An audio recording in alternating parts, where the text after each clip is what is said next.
अगला एजेंडा वित्त विभाग का था। षष्ठम केंद्रीय वेतनमान में वेतन एवं पेंशन प्राप्त कर रहे राज्य सरकार के सरकारी सेवकों एवं पेंशन भोगियों, पारिवारिक पेंशन भोगियों को 1 जुलाई 2025 के प्रभाव से 252% के स्थान पर 257% महंगाई भत्ता राहत का भुगतान के संबंध में। इसी प्रकार से पंचम केंद्रीय वेतनमान में वेतन एवं पेंशन प्राप्त कर रहे राज्य सरकार के सरकारी सेवकों, पेंशन भोगियों, पारिवारिक पेंशन भोगियों को 1 जुलाई 2025 के प्रभाव से 466% के स्थान पर 474% महंगाई भत्ता एवं राहत के भुगतान की स्वीकृति दी गई। हाँ, इसका भी संख्या आपको बता दूंगा। वित्त विभाग का ही अगला एजेंडा था, जिसमें 11 अप्रैल 2023 के उपरांत 30 जून एवं 31 दिसंबर को सेवानिवृत्त होने वाले सरकारी सेवकों को मात्र पेंशन की गणना हेतु वैचारिक वेतन वृद्धि अनुमान्य की गई। इसका मतलब क्या हुआ?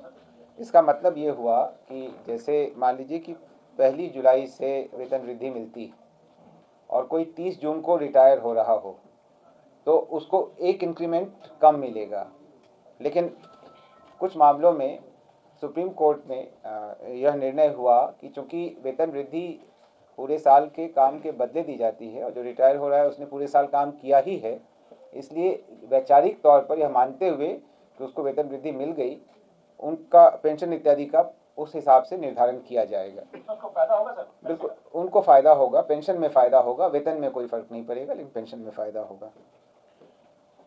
अगला एजेंडा भी वित्त विभाग का था, जिसमें national investment and infrastructure fund limited के माध्यम से राज्य की विभिन्न परियोजनाओं में सहायता प्रदान करने हेतु एक MOU पर हस्ताक्षर करने की स्वीकृति दी गई।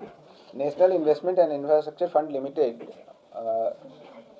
सेंट्रल गवर्नमेंट का PSU है, जो अंतर्राष्ट्रीय और भारतीय निवेशकों के लिए इंफ्रास्ट्रक्चर निवेश फंड का प्रबंधन करती है।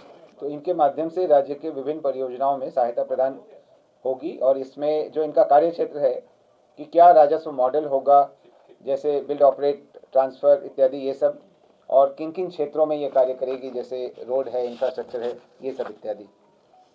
अगला एजेंडा है national stock exchange of India limited Mumbai द्वारा बिहार के युवाओं के सशक्तिकरण एवं हुनर विकास हेतु विद्यार्थी कौशल कार्यक्रम संचालित करने के लिए MOU साइन करने की स्वीकृति दी गई।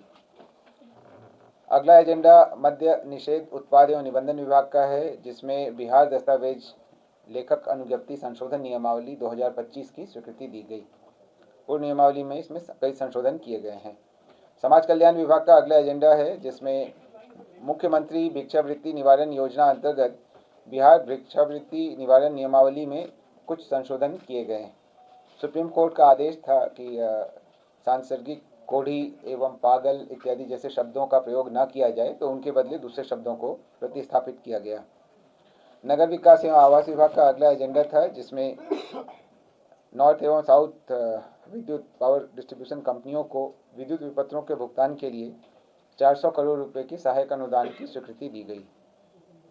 अगला एजेंडा सामान्य प्रशासन विभाग का था, जिसके अंतर्गत श्री सुधीर कुमार, जो बिहार प्रशासनिक सेवा के हैं, कोटि क्रमांक 478/2024, जो तत्कालीन जिला प्रबंधक थे राज्य खाद्य निगम रोहतास के, उनकी सेवा से बर्खास्तगी का निर्णय लिया गया।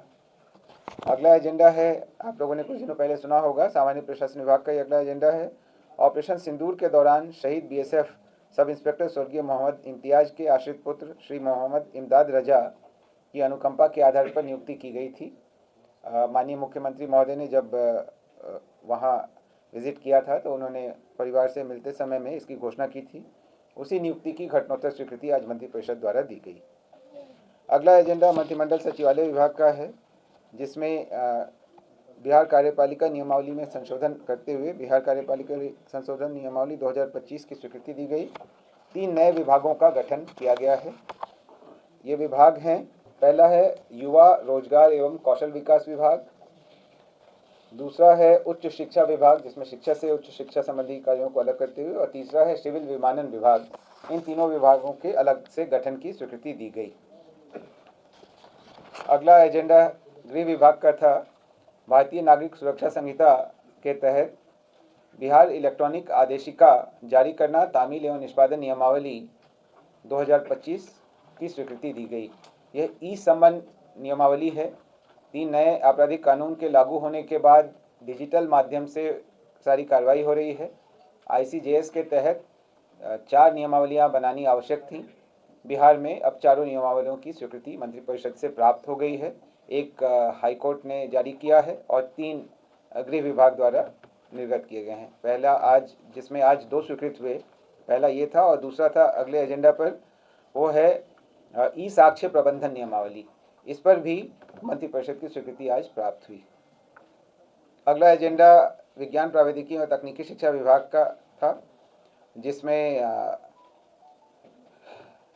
Bihar remote sensing application centre के जियो स्पेशियल सर्विसेज के उपयोग हेतु नीति बनाई गई। इस नीति 2025 पर स्वीकृति दी गई। आपदा प्रबंधन विभाग का अगला एजेंडा था, जिसमें राज्य के गया एवं मुंगेर जिला को नागरिक सुरक्षा जिला घोषित करने एवं उसमें नागरिक सुरक्षा जिला इकाइयों के लिए कुल 14 पदों के सृजन की स्वीकृति दी गई। उद्योग विभाग का अगला एजेंडा था, उद्योग विभाग बिहार पटना के अधीन तकनीकी विकास निदेशालय का नाम परिवर्तित कर सूक्ष्म, लघु एवं मध्यम उद्यम निदेशालय करने की स्वीकृति दी गई। और आखिरी एजेंडा था खान एवं भूतत्व विभाग का, जिसमें खान एवं भूतत्व निदेशालय को 2 निदेशालयों, खान निदेशालय एवं अन्वेषण निदेशालय में पुनर्गठित किया गया। और खान निदेशालय के अंतर्गत 2 उप निदेशालय हैं, खनन उप निदेशालय तथा सुरक्षा उप निदेशालय। इसका गठन किया गया और इसके लिए पदों के सृजन की स्वीकृति दी गई।